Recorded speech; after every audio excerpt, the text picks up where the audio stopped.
Alors, l'entraîneur ne veut pas que je fasse des matchs de basket, il me refuse des matchs.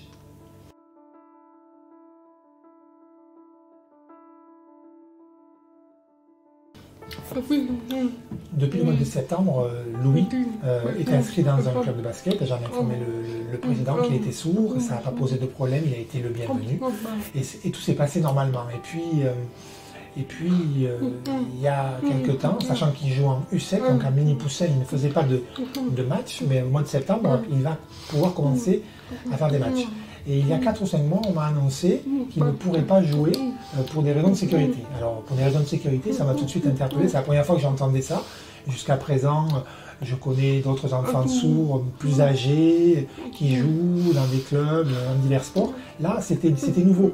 J'ai vécu ça comme une discrimination et donc j'ai essayé d'apporter des solutions. Et il y a eu un déni total de la situation et j'ai trouvé ça pas normal. Donc, on m'a proposé qu'il fasse du sport adapté. Alors, pourquoi du sport adapté, sachant que physiquement, il peut jouer comme les autres, sauter comme les autres. Voilà, il est juste sourd et c'est un handicap invisible.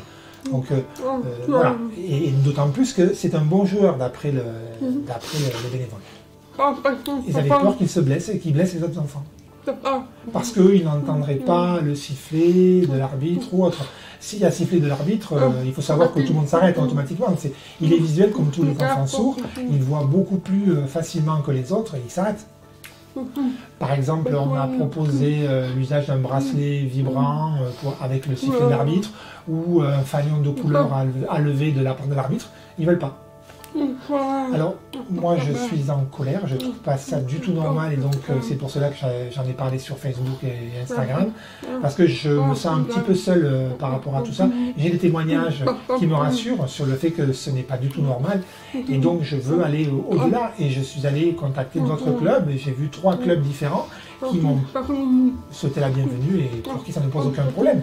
Donc il est le seul club aujourd'hui qui refuse. C'est pour ça que vous prenez la parole, c'est pour dénoncer aussi cette situation qui n'est pas normale. Tout à fait.